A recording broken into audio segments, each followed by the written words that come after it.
बज गया है मध्य प्रदेश में चुनावी बिगुल। बीजेपी कांग्रेस के साथ इस बार केजरीवाल और अखिलेश की पार्टी भी होगी चुनावी मैदान में। किसको मिलेगा जनता का समर्थन और किसको मिलेगी मात? एमपी एक्सप्रेस न्यूज की रहेगी पल पल नजर। चुनाव का सबसे तेज अपडेट देखिए सिर्फ एमपी एक्सप्रेस लाइव टीवी पर। नमस्कार, आप देख रहे हैं एमपी एक्सप्रेस लाइव टीवी और मैं हूं हिंदू सिंह यादव। इस वक्त हम हैं सुसनेर विधानसभा में। हमारे साथ में युवा हैं और काफ़ी आक्रोश में है, किसान हैं ये भी आक्रोश में है, पाटीदार समाज के ये कहे कि कांग्रेस की साफी है तो कांग्रेस के कार्यकर्ता है। पर लेकिन हम इनसे जानना चाहेंगे कि इस बार कांग्रेस पार्टी के बागी जीतू पाटीदार के बारे में क्या बोलोगे? हम जो पार्टी ने जो जिसको टिकट दिया उनके साथ है, वो साथ रहेंगे और भैरू सिंह परियार बापू ही जीतेंगे। कौन से गांव से हैं आप? उमरिया दया। यहाँ पे लोगों में इतना आक्रोश क्यों, क्या बात? अच्छा आक्रोश है, भैरू सिंह परियार बापू का अच्छा चल रहा है यहाँ। हमारे साथ में पंडित जी हैं, हम इनसे जानेंगे। यहाँ काफ़ी युवा खड़े हैं और सब में अलग अलग प्रकार का जोश है, आखिर आक्रोश क्यों है? देखिए, युवा इस क्षेत्र की तरक्की को बेहतरीन तरीके से समझता है कि पिछले जो विधायक थे, भारतीय जनता पार्टी की सरकार थी और विधायक थे, तो उन्होंने चाहे क्षेत्र की समृद्धि के या विकास के लिए क्या किया कुछ भी नहीं है उनने।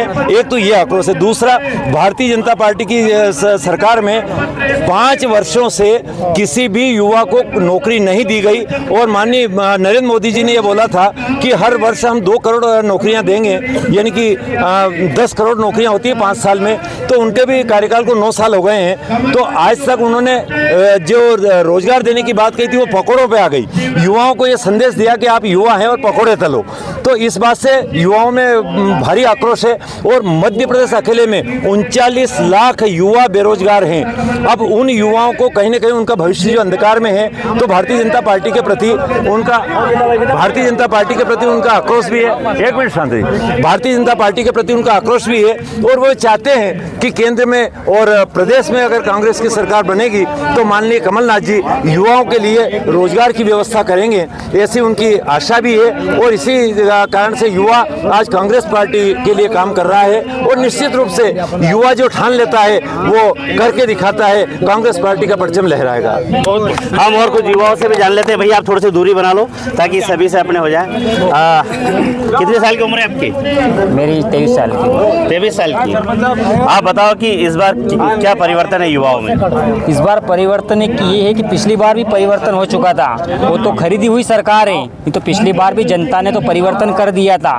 तो इस 5 साल से देख रहे हैं वो मामा जी ने कितना झूठ बोला है। जैसे कि हमने 15 साल की सरकार देखी थी, उनमें पेंशन वाले को 300 की 600 पेंशन करी, बिजली का बिल 100 रुपये 100 यूनिट किया, कुएं का बिल जो दूना आता था वो भी आधा किया, गौशाला हर जगह गौशाला बनवाई, वो भी आज बीजेपी सरकार ने बंद कर दी है। उसके बाद में जैसे भी हमारी फसल नष्ट हुई थी तुरंत कमलनाथ जी ने मुआवजा दिया था, उसी समय 1 महीने के अंदर सभी के खाते में मुआवजा पहुंच चुका था।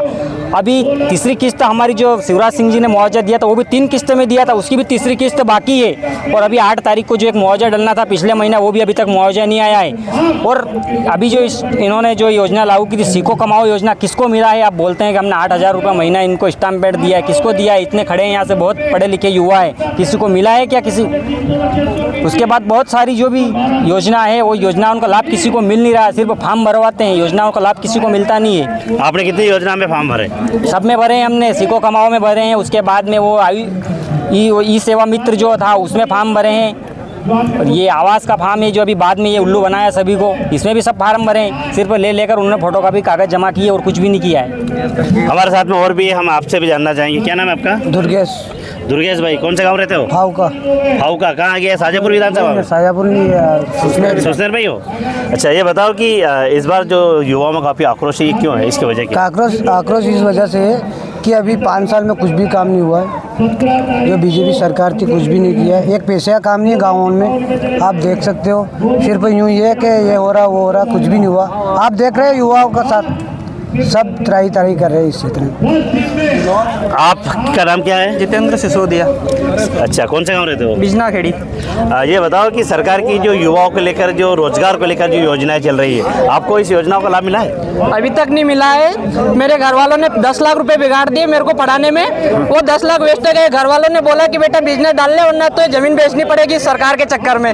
इस कारण हमने बीजेपी को छोड़ दिया और कांग्रेस के साथ खड़े हुए हैं। क्या आपने क्या तैयारी की थी? कहाँ? मैंने BSc एग्रीकल्चर से किया है। तो मैंने देखा कि जो अंगूठा टेक है वो भी आज कोई मुंशी बना बैठा है, कोई ऑपरेटर बना बैठा है, जो 10वीं फेल है, 8वीं फेल है। और हमने जो BSc कर रखी है, एग्रीकल्चर से पढ़ाई कर रखी है, जो खेती बाड़ी के बारे में सब कुछ जानते हैं, वो भी आज खेती कर रहे हैं और कुछ भी नहीं है। और जो अंगूठा टेक है, 8वीं फेल है, 10वीं फेल है, वो बड़े बड़े ब्रांचों में बैठ के हम पैसे ले लेके साइन कर रहे हैं। हमारी डिग्री पर कुछ भी नहीं है। आपने कहाँ कितनी बार आवेदन किया? कहाँ पर आपको? मैंने ऐसी कोई वैकेंसी नहीं है जिसमें आवेदन नहीं किया है। सभी वैकेंसी मैंने आवेदन किया है। बाकी हुआ कुछ भी नहीं है। घर वालों ने बोला बेटा बिजनेस डाल ले, वरना जो है वो भी बेचनी पड़ेगी बीजेपी के चक्कर में। तो इस बार सुसनेर विधानसभा और प्रदेश में क्या स्थिति रहेगी? सुसनेर विधानसभा में तो कहने की बात ही नहीं है। वो तो पक्के हैं, भैरू सिंह परिहार बापू आ गए हैं। ये आप देख सकते हैं। इनके साथ अपने बूढ़ों से लेकर बुजुर्ग व्यक्ति, बच्चे के नाम पूछ लो, कौन जीतेगा? भैरू सिंह परिहार बापू, क्योंकि उनकी एक लई अलग है सुसनेर विधानसभा में। अच्छा, आप ये बताइए कि आप काफ़ी तेज है, अनुभव भी मुझे लग रहा है, काफ़ी अच्छा अनुभव है। सुसनेर विधानसभा में शिक्षा को लेकर कहाँ पिछड़ा हुआ है? कहाँ पिछड़ा? शिक्षा को लेकर सब जगह पिछड़े हुए हैं। पिछले जो अभी विधायक थे गुड्डू राणा, उनसे पूछिए कभी आपने गांव जाके घुमा है? स्कूल कॉलेज के स्कूल की व्यवस्था देखिए। जो स्कूल में जो टीचर पढ़ा रहे हैं बच्चों को, गरीब बच्चों को, तो 2 बजे स्कूल लग रहे हैं, 3 बजे छुट्टी हो रही है, और उनके खुद के बच्चे अच्छे प्राइवेट स्कूलों में पढ़ रहे हैं। तो माननीय राणा जी से पूछना कभी मिले तो कि आपने कितनी बार गांव का सर्वे किया है, कितनी बार गांव में गए हैं? और 20 साल मतलब पिछले 5 साल से मैं बिजना खड़ी में बिलोंग करता हूं। बाकी 5 साल में मेरे को एक बार भी माननीय राणा विक्रम सिंह जी एक बार भी बिजना खड़ी में नहीं दिखे। बिजना खड़ी में क्या इस क्षेत्र में कभी भी नहीं दिखे हैं। तो सिर्फ ऐसे ही घूमने फिरते हैं और कुछ भी नहीं। 20 साल में किसी विद्यालय को नहीं बनाया इन्होंने। जो कांग्रेस सरकार में विद्यालय बने थे वही विद्यालय आज भी हैं। जो कांग्रेस सरकार में बने थे उसी विद्यालय में बच्चे पढ़ रहे हैं। कई विद्यालय है तो टीचर नहीं है, टीचर है तो विद्यालय नहीं है। मतलब किसी प्रकार की विद्यालय में भी कोई सुविधा नहीं है। और बच्चों के भविष्य के लिए तो उनके दिल में कोई जगह ही नहीं है। जब बच्चों के भविष्य की चिंता उनको नहीं है। अभी आप देख लीजिए, रेल बेची, तेल बेचा, एयरपोर्ट बेचे, LIC बेची, सारा बेचने के बाद ये किसानों के पीछे पड़े हैं। और जो हमारी गोचर की भूमि थी, जो बल्डी थी, उसको सारी को शिवराज सरकार ने बेच दिया उन उद्योगपतियों को, सोलर प्लांट वाले को। ये हमारे साथ एक आंटी जी खड़ी हैं यहाँ पे, इनकी पट्टे की भूमि थी, उस पे आज इनको खेती नहीं करने दे रहे हैं। सोलर प्लांट वाले ने, आप इनसे पूछ लीजिए, इतना बेचा इन्होंने कि देश की जो संपदा थी उसको बेचा।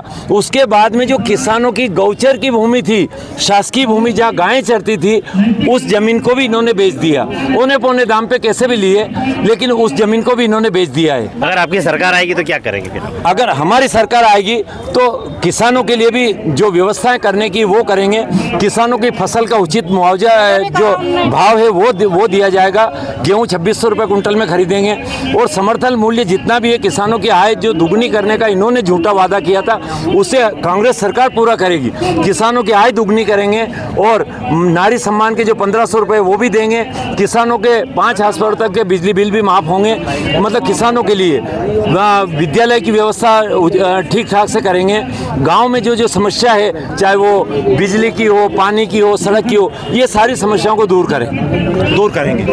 हमारे साथ में एक और युवा है जी। मेरा पहली बार वोट है इस बार। और क्या नाम है आपका? समीर खान। समीर खान जी, कहाँ रहते हो? बुरलाईबान। हाँ। और शिवराज सिंह चौहान सिर्फ ये कानून है, संविधान है, लेकिन बुलडोजर चलाता है सभी के घरों पे। और अब इस बार वोट दे के हम बुलडोजर चलाएंगे शिवराज सिंह चौहान पे। और हमारे गाँव से बापू डंके की चोट जीतेगा। अगली बार हारा था। और अभी पटवारी की आई थी, मैं 12th पास हूँ, मैंने भी फॉर्म डाला था उसमें, और सब बेच दी उन्होंने वैकेंसी। और वो एक ही कॉलेज के 8 स्टूडेंट को भर्ती कर लिया, पटवारी बना दिया। एक ही और अभी मैंने कमाओ सीखो और कमाओ में भी डाला क्योंकि मैं इसी साल 12th पास हूँ, उसमें भी मेरा नंबर नहीं आया। और वो फर्जीवाड़ा है सब, कोई कमाओ और सीखो अभी तक किसी को नहीं मिला। लेकिन सरकार तो बड़े बड़े दावा करेगी हर महीने हम रोजगार दे रहे हैं, नौकरियां दे रहे हैं, ये दे रहे हैं। नहीं, कुछ भी सब झूठे दावे। और शिवराज सिंह चौहान सिर्फ झूठी घोषणाएं करते हैं। अभी पिछले महीने उनको मालूम था कि चुनाव आने वाला है 2 महीने, उनकी 2 महीने में घोषणा देखो कम से कम 3000 घोषणा होगी और पूरी एक भी नहीं होगी। और अभी वो लाडली लक्ष्मी बहना योजना चला दी, माला में उनके बेराउन के सूझ तो पड़े नहीं, बफड़ी होंगे तो दे देगा वोट 1000 में, कोई नहीं दे। अबे सब पढ़ी लिखी है, तो कमलनाथ जी ने भी तो बोला है, कमलनाथ जी 1500 देगा और अब बिल्कुल कमलनाथ जी की 230 में से 150 सीट आएगी। और बापू पिछली बार 27,000 से हारा था, लेकिन अब के 37,000 से जीतेगा। ये आंकड़े कहाँ से लग गए तुम? ये आंकड़े बिल्कुल मैं भी फिरता हूँ थोड़ा बहुत, जनता देख लो। अभी यहाँ भी पिछली बार इतना क्योंकि बापू का पहचान नहीं थी इतनी, लेकिन अब 5 साल उन्होंने कड़ी मेहनत की, गांव आए। हमारे गांव में कम से कम 20 बार मैं मिल चुका हूं बापू से, तो इतना तो हमारे गांव से पक्के जितने बापू। मेरे घर 11 वोट है, 11 के 11 ही बापू को। हमारे साथ में महिला शक्ति भी है और कहीं ना कहीं ये कहें कि इनके आरक्षण की बात भी हर सरकार करती है, हर पार्टी करती है। हम इनसे जानना चाहेंगे, आपका नाम क्या है? गीता माधवी। अच्छा, कौन से गाँव रहते हो? यहीं पे रहती हूँ। अच्छा, कांग्रेस पार्टी के नेता? हाँ। अच्छा, कौन से पद पे हो? कई पद नहीं है सर मेरे पास, तो खाली काम करती हूँ। अच्छा। हाँ। क्या इस बार क्या सुशनेर? सर मेरी जमीन इनने बेच दी शिवराज सिंह ने, 6.5 बीघा। मेरे पास कोई भी इंसान नहीं है जो मेरा पेट भर सके, और मेरी जमीन थी वह भी छुड़ाई ली। और सब शिवराज सिंह झूठो वायदो करे, आज तक कहीं भी नहीं करियो इनने। मारे नोटिस दे दियो, मारे पैसा सब दे दिया, पर इनने मारे नहीं दिया। 2000 भी जमीन का डाले वे भी बंद कर दिया सर। हाँ, तो ये तो स्थानीय नेताओं ने करा होगा। शिवराज जी क्या करे? स्थानीय नेताओं ने करा होगा। नहीं करा सर। हाँ, मैं खूब गई खेत पर, लड़ी भी सही, बाठा भी फेंके, अपन माने कहीं रात में डंडा काट दिया उन्होंने। तो अब वो जमीन किसके पास है? तहसीलदार होने, ना पटवारी होने, ना कलेक्टर होने, कोई भी नहीं होने, क्योंकि मजा शिवराज सिंह ने। चलो, एक और हमारे साथ में आए हैं, हम इनकी भी मन की बात जाने। क्या है? कांग्रेस छोड़ कह रहे हैं वो सही बात है। दूना बिल आया सर हमारे, 6-7 हजार का बिल आया। कहाँ से भरूँ? अकेले हमारे कोई काम करवाना था ही नहीं। तो लाली लक्ष्मी आ रही ना तुमको? कोई भी नहीं आई रहा सर, 1 रुपया भी नहीं। 600 लाली लक्ष्मी के पैसे आते होंगे? नहीं आया सर, पेंशन का 600 रुपया भी नहीं मिले। वे भी नहीं मिल रहे? हाँ, 2000 जमीन का था, वे भी नहीं मिले सर। अच्छा, आपकी क्या राय है? यही राय सही है, इनकी जमीन तक गई और पैसे भी नहीं दिए इनको। आपका नाम क्या है? अनूप सिंह राजपूत। अच्छा, कहाँ पे रहते हो? चौमा। अच्छा, तो इनकी जमीन क्या सरकारी थी कि नहीं थी जमीन? इनको पट्टा मिला हुआ था। अच्छा, पट्टा मिला हुआ था। इस बार क्या सुशनेर में? इस बार क्या माहौल है सुशनेर में? इस बार यही पंजे का ही माहौल है, भैरू सिंह बापू वाला सुशनेर में। तो चलो, सोशल मीडिया के बादशाह है हमारे साथ में। हम इनको फेसबुक पे देखते रहते हैं, इनसे भी जानते हैं। इस बार क्या है सुशनेर? आप सभी से हाथ जोड़कर अपील है, आने वाली 17 तारीख को कांग्रेस प्रत्याशी भैरू सिंह जी परियार बापू को आपके आशीर्वाद से और सुशनेर विधानसभा 165 की जनता जनार्दन आपका आशीर्वाद दे और बापू को विधायक बनाए। और बापू इतने अच्छे कि बता नहीं सकता कि दुख और सुख के साथी है। और मैं इसका सबूत देता हूँ अभी हाल आपके सबके सामने। ये देखो, मेरा एक्सीडेंट हुआ था, बापू ने इलाज कराया है मेरा। आधी रात को गाड़ी भेज दी बापू ने मेरे लिए। मेरा बापू ये चोमा के थे और इसमें काफ़ी मतदाता भी थे, नेता भी थे, सभी ने अपनी अपनी राय रखी है। लेकिन इस बार कहीं ना कहीं परिवर्तन की लहर मध्य प्रदेश के साथ सुशनेर विधानसभा में भी दिखाई दे रही है। हम फिर अगली चौपाल कहीं जाएंगे और फिर लोगों से सीधी बात करेंगे। आप देखते रहिए MP express live TV Hindu Singh Yadav के साथ।